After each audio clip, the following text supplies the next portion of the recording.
మాట్లాడాల్సిందిగా కోరుతున్నాను.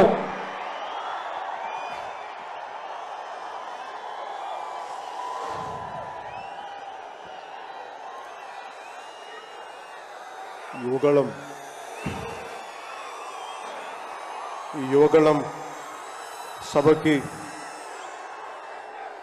ఆహ్వానించిన జాతీయ అధ్యక్షులు కింజరాపు అచ్చెన్నాయుడు గారికి, రాష్ట్ర తెలుగుదేశం అధ్యక్షులు కింజరాపు అచ్చెన్నాయుడు గారికి, తెలుగుదేశం జాతీయ అధ్యక్షులు శ్రీ నారా చంద్రబాబు నాయుడు గారికి, యువ నాయకులు, తెలుగుదేశంని ముందు తరంకి నడిపిస్తున్న యువ నాయకులు శ్రీ నారా లోకేష్ గారికి, వేదిక పైనున్న తెలుగుదేశం పెద్దలకి, తెలుగు మహిళలకి, తెలుగుదేశం కార్యకర్తలకి, తెలుగుదేశం నాయకులందరికీ పేరు పేరున నా హృదయపూర్వక నమస్కారం. ఈ వేదిక పైన ఉన్న జనసేన నాయకులకి, పిఐసి చైర్మన్ నాదెండ్ల మనోహర్ గారికి, ఇక్కడికి వచ్చేసిన జన సైనికులకి, సభకు మద్దతుగా వచ్చిన వీర మహిళలకి నా హృదయపూర్వక నమస్కారం. మా సోదరులు, సోదర సమానులు శ్రీ నందమూరి బాలకృష్ణ గారికి నా ప్రత్యేక నమస్కారం. ఈ సభని, యువగళాన్ని సభ ఇలా జరుగుతుంది, నన్ను ఆహ్వానించాలని ప్రతిపాదన వచ్చినప్పుడు నేను నాదెండ్ల మనోహర్ గారికి ఒకటి చెప్పాను. 220 రోజుల పైచిలుకు పాదయాత్ర చేసి 3000 కిలోమీటర్ల పైగా నడిచి 97 నియోజకవర్గాలు ప్రత్యక్షంగా అక్కడున్న ప్రజల కష్టాలన్నీ, సాధక బాధలు తెలుసుకొని, ఇది లోకేష్ గారి రోజు, ఇది ఆయన రోజున ప్రత్యేకించి ఆయనే ఉండాలి తప్ప ఇంకా వేదిక పైన నేను ఉండడం సబబా అంటే కాదు, మీరు ఖచ్చితంగా ఉండాలి అని లోకేష్ గారు మనస్ఫూర్తిగా నన్ను ఆహ్వానిస్తే 4 దశాబ్దాలు సుదీర్ఘ అనుభవంతో ముఖ్యమంత్రిగా, ప్రతిపక్ష నాయకులుగా శ్రీ నారా చంద్రబాబు నాయుడు గారు ఆహ్వానం మేరకు మనస్ఫూర్తిగా నేను ఈ ఆహ్వానాన్ని మన్నించి ఇక్కడికి వచ్చాను. పాదయాత్ర జగన్ గారి పాదయాత్ర లాంటిది కాదు, ఇది బొగ్గలు నిమిరే పాదయాత్ర కాదు, ఇది కష్టాలు తెలుసుకున్న పాదయాత్ర, మాటలతో ఉన్న పాదయాత్ర కాదు, చేతలతోటి చూపించే పాదయాత్ర. అలాంటి పాదయాత్రని చేసిన లోకేష్ గారికి మనస్ఫూర్తిగా నా ధన్యవాదాలు తెలుపుకుంటా ఉన్నాను. ఒకసారి నాకు పాదయాత్ర చేస్తున్నప్పుడు చాలా అసూయ ఉంటుంది. నేను నడుద్దామంటే నాకు నడవనిచ్చే పరిస్థితి ఉండదు. పాదయాత్ర వల్ల చాలా అనుభవాలు ఎదురవుతాయి, చాలా మందితో సాధక బాధలు తెలుసుకోవచ్చు, కష్ట సుఖాలు పంచుకోవచ్చు. అలాంటి అవకాశం నాకు లేనందుకు ఈరోజు నాకు చాలా బాధగా. అలాంటి నాకు రాని అవకాశాన్ని లోకేష్ గారు దిగ్విజయంగా చేయటం, పూర్తి చేయడం నాకు చాలా ఆనందంగా ఉంది. మన ఆంధ్రప్రదేశ్ స్ఫూర్తి భారతదేశానికి చాలా కీలకమైనది. ఈ రోజున భాషా ప్రయుక్త రాష్ట్రాలు ఏర్పడ్డాయి అంటే పుట్టి శ్రీరాములు గారి బలిదానం, త్యాగ ఫలితం. ఆయన స్ఫూర్తి వల్ల ఈ రోజున మనకి భాషా ప్రయుక్త రాష్ట్రాలు ఏర్పడ్డాయి. సో భారతదేశానికి మనం చాలా స్ఫూర్తినిచ్చిన నేల ఇది. అలాగే ఐఏఎస్లు ఐపీఎస్లు ఉమ్మడి ఆంధ్రప్రదేశ్కి రావాలని ఉవ్విళ్ళూరేవారు. ఈ ఐఏఎస్ అకాడమీల్లో, నైనిటాల్లో ఉండే అకాడమీస్లో ప్రతి ఐఏఎస్ అధికారి చెప్పేది ఆంధ్రప్రదేశ్ ఒక మోడల్ స్టేట్, అది అక్కడికి వెళ్ళాలి. ఈ రోజున అలాంటి ఆంధ్రప్రదేశ్ ఎందుకు వెళ్ళకూడదో ఆ మోడల్ కింద అయిపోయింది ఈ జగన్ గారి నాయకత్వంలో. నేను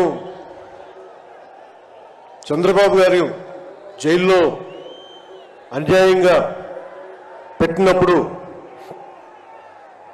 నాకు చాలా బాధ కలిగింది.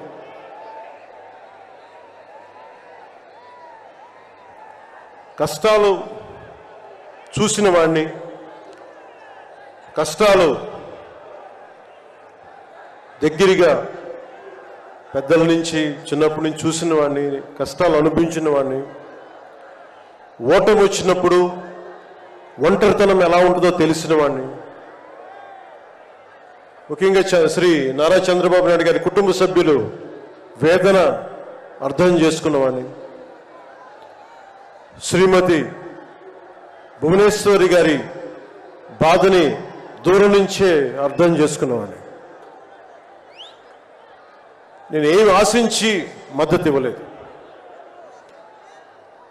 మనిషి కష్టాల్లో ఉన్నప్పుడు నా వంతు సాయంగా ఉండాలి అని చెప్పి బయటికి వచ్చి రాజమండ్రి జైలు వారిని మాట్లాడి ఇన్ని దశాబ్దాలు సుదీర్ఘ రాజకీయ అనుభవంతో జాతీయ స్థాయిలో ఎన్డీఏ లాంటి దీనికి పక్షానికి చాలా కీలకమైన బాధ్యతలు వహించిన వ్యక్తి, ఆయన్ని జైల్లోకి అన్యాయంగా పెట్టడం చాలా చాలా బాధ కలిగించింది. కాంగ్రెస్ నాయకులు చేసిన తప్పుకి సోనియా గాంధీ గారు పెట్టారు జగన్ గారిని జైల్లో.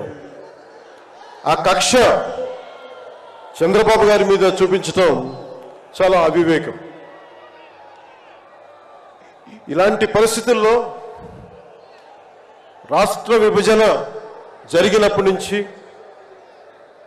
2014 నుంచి విభజన జరిగినప్పటి నుంచి ఈ రోజున హైదరాబాద్ రాజధాని ఆంధ్రప్రదేశ్కి తెలంగాణకి ఉమ్మడిగా అభివృద్ధి చేసిన రాజధాని. మనకి రాజధాని లేకుండా విభజన జరిగి సరైన పంపకాలు లేకుండా విభజన జరిగి ఇలాంటి కష్ట సమయాల్లో నేను ఆ రోజున తెలుగుదేశం పార్టీ, భారతీయ జనతా పార్టీకి సంయుక్తంగా నేను పోటీని విరమించుకొని మరీ మద్దతు ఇచ్చాను. దానికి కారణం కూడా ఒక దశాబ్దం పాటు ఒక పార్టీని నడపాలి అంటే చాలా బలమైన అనుభవం ఉండాలి. కూర్చొని అనుభవంతో భవిష్యత్తులో పార్టీ చాలా అవసరం అని చెప్పి నేను ఒక దశాబ్ద కాలం పాటు ప్రత్యక్ష రాజకీయాల్లో ఉందాం అని ఆలోచించి ఆ రోజున తెలుగుదేశం పార్టీకి మద్దతు తెలిపాం. ప్రభుత్వం వచ్చింది ఆ రోజున. దురదృష్టవశాత్తు చిన్న అభిప్రాయ భేదాలు కావచ్చు, కమ్యూనికేషన్ గ్యాప్ వల్ల కావచ్చు 2019లో అది ముందుకు తీసుకెళ్ళలేకపోయాం. ఆ తీసుకెళ్ళలేని లోటు, దాని తాలూకు రియాక్షన్ వైఎస్ జగన్ ప్రభుత్వం వచ్చేసింది. నేను ఏ రోజున కూడా ఒక దశాబ్దం కాలం పాటు చాలా సుదీర్ఘమైన అనుభోగిలో రాజకీయాలకు ఈ ఆంధ్రప్రదేశ్కి కావాలి, నా వంతు కృషి నేను మద్దతు ఇద్దామని ఆ ప్రయత్నంలో మనం మిస్ అయ్యాం. దాన్ని ఈ 2024 మనం ప్రభుత్వాన్ని స్థాపిస్తున్నాం, మార్పు తీసుకొస్తున్నాం, జగన్ని ఇంటికి పంపించేస్తున్నాం. నేను వింటుంది 25 మంది ఎమ్మెల్యేలని మార్చారు, ఇంకొక 80 మంది, మొత్తానికి కలిపి 80 మంది ఎమ్మెల్యేలు మారుస్తున్నారని నేను వింటా ఉన్నాను. మార్చాల్సింది ఎమ్మెల్యేలు కాదు, ఈ రాష్ట్ర ముఖ్యమంత్రి జగన్. నాకు జగన్ మీద వ్యక్తిగతంగా నాకు అసలు కోపం లేదు. నిజంగా ఒక బలమైన ఆధిక్యతతోటి ముఖ్యమంత్రి అయ్యి ప్రభుత్వాన్ని సమర్థవంతంగా నడిపి ప్రజలకి మేలు చేయాల్సిన వ్యక్తి కూల్చివేతలతో మొదలుపెట్టాడు.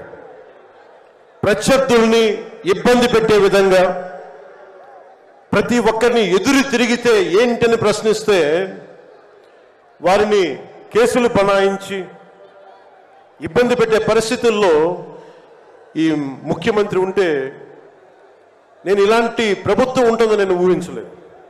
ఆయన స్వయంగా ప్రమాణ స్వీకారానికి నన్ను ఆహ్వానించినప్పుడు వారికి ఒకటే తెలియజేశాను, మీరు చాలా సమర్థవంతంగా పరిపాలించండి, ప్రజలకి మేలైన ప్రభుత్వం ఇవ్వండి, మేము ఒక పార్టీగా ప్రజల పక్షాన్ని వహించి సద్విమర్శే చేస్తాం అని అంటే చెప్పి ఆయనకి నా శుభాకాంక్షలు తెలియజేశాను. కానీ దురదృష్టవశాత్తు ఈ వ్యక్తికి కక్ష సాధింపు వ్యక్తి, ఎవరు ఒక మాట అనకూడదు, ప్రజాస్వామ్యం అనే ఒక పదానికి విలువ తెలియదు, ఏదైనా మాట్లాడితే దాడులు చేయించడం,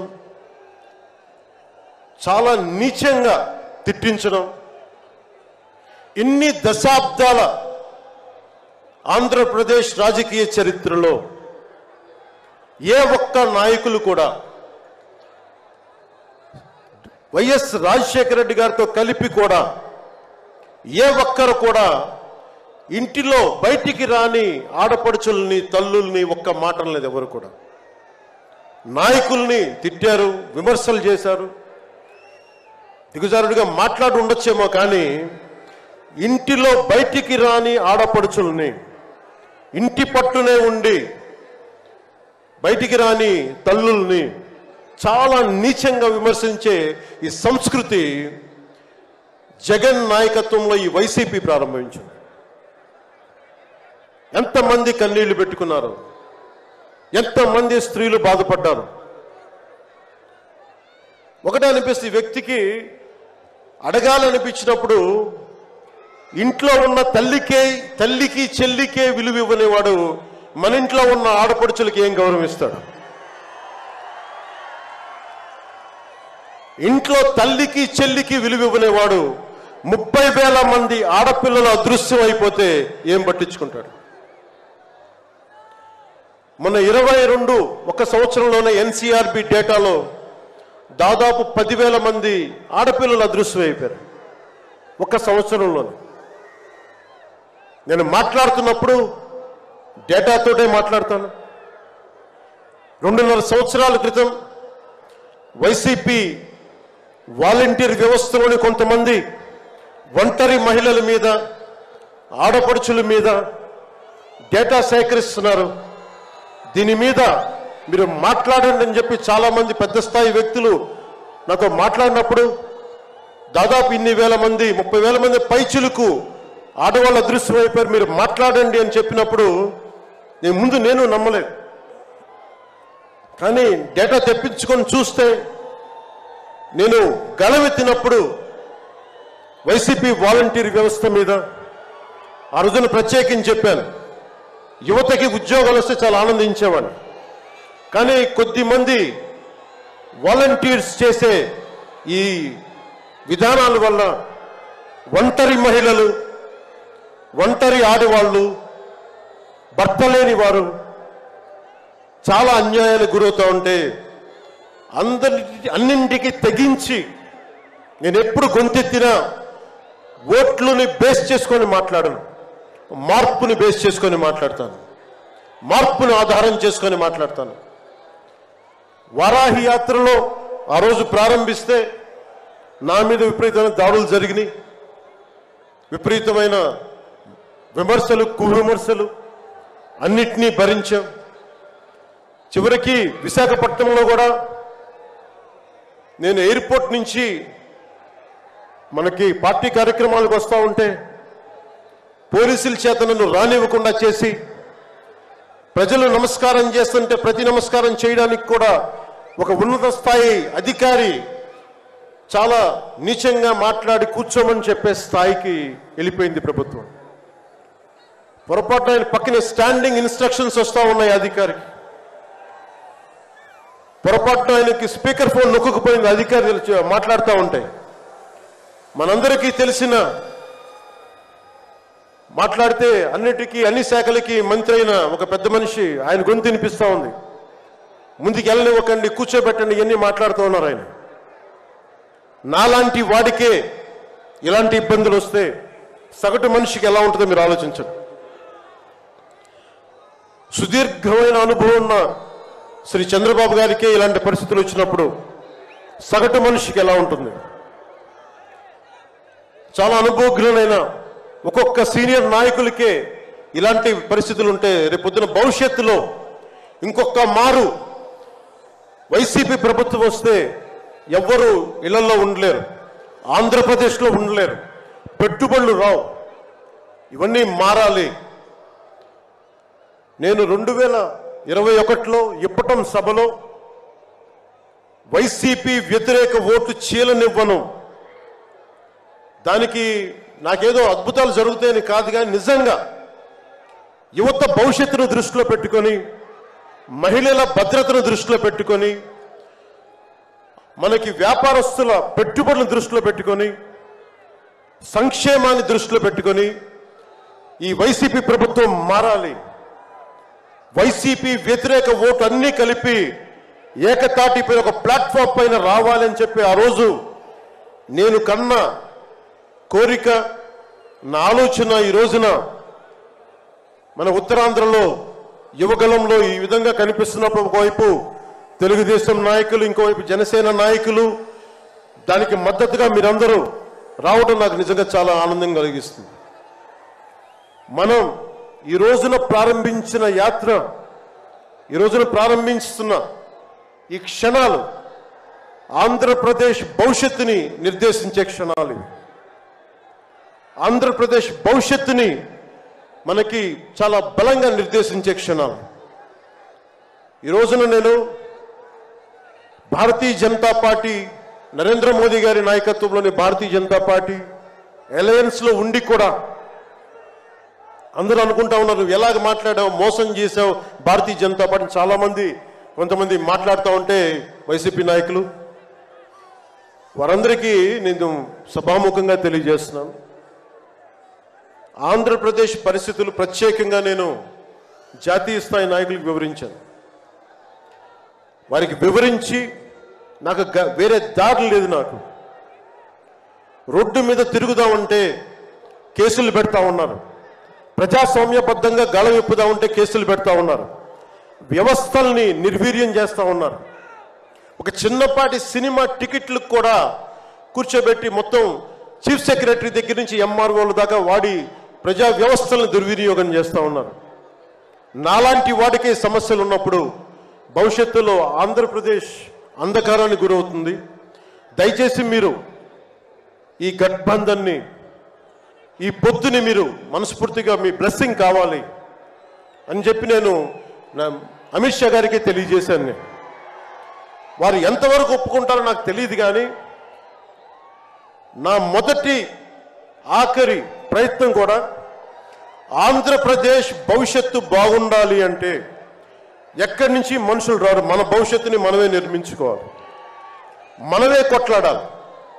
అలాంటి ఆంధ్రప్రదేశ్ భవిష్యత్తుకి వైసీపీకి నాయకులు అందరని చెప్పట్లేదు, కానీ గూండాగర్దీ చేసేవాళ్ళు, క్యారెక్టర్ అసాసినేషన్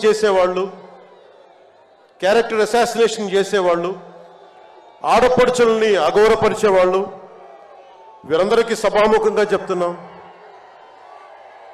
ఇది ఈ రోజున మేము ఎన్నికల పొత్తు చాలా కీలకమైంది.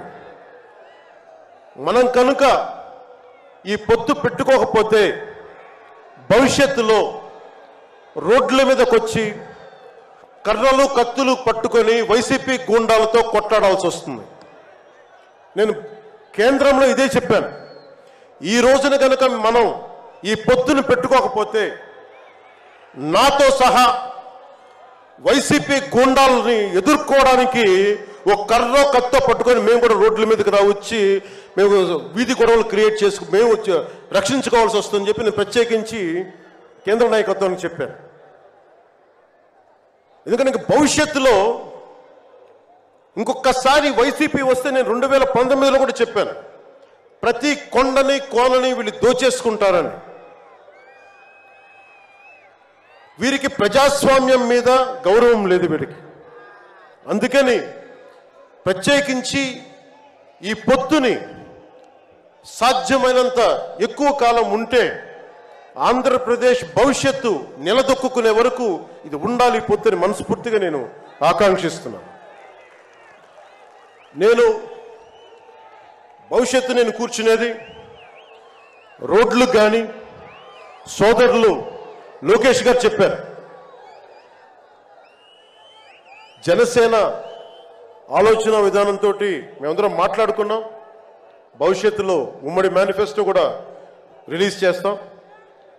దాంట్లో ముఖ్యంగా నేను చెప్పదలుచుకుంటుంది ఇన్ఫ్రాస్ట్రక్చర్, రోడ్లు కానీ, హెల్త్ కేర్ కానీ, primary health care centres, secondary health care centres, tertiary health care centres, అలాగే మనకి యువతకి ఉపాధి అవకాశాలు, గవర్నమెంట్ ఎంప్లాయీస్కి సిపిఎస్ రద్దు మీద ఎలాంటి నిర్ణయం తీసుకోవాలి, రెబీరా గారు పెట్టినట్టుగా పోలీస్ రిఫార్మ్స్ ఇంప్లిమెంటేషన్, అలాగే టీచర్లకి ఉద్యోగాల భర్తీ, రైతులు, కౌలు రైతులు, ఉద్యానవన రైతులు, సెరికల్చర్ రైతులు, ఆక్వా రైతులకి లాభసాటిగా ఎలా ఉండాలి, ప్రభుత్వ పాఠశాలలు, సంక్షేమ హాస్టల్ స్థితిగతుల్ని ఎలాగ మార్చాలి, అంగన్వాడీ కార్యకర్తలకు ఎలాగ ఉండాలి, అండగా ఉండాలి, పంచాయతీల్ని ఎలా బలోపేతం చేయాలి, మత్స్యకారులకి, గిరిజనులకి, దళితులకి ఎలాంటి పథకాలుంటే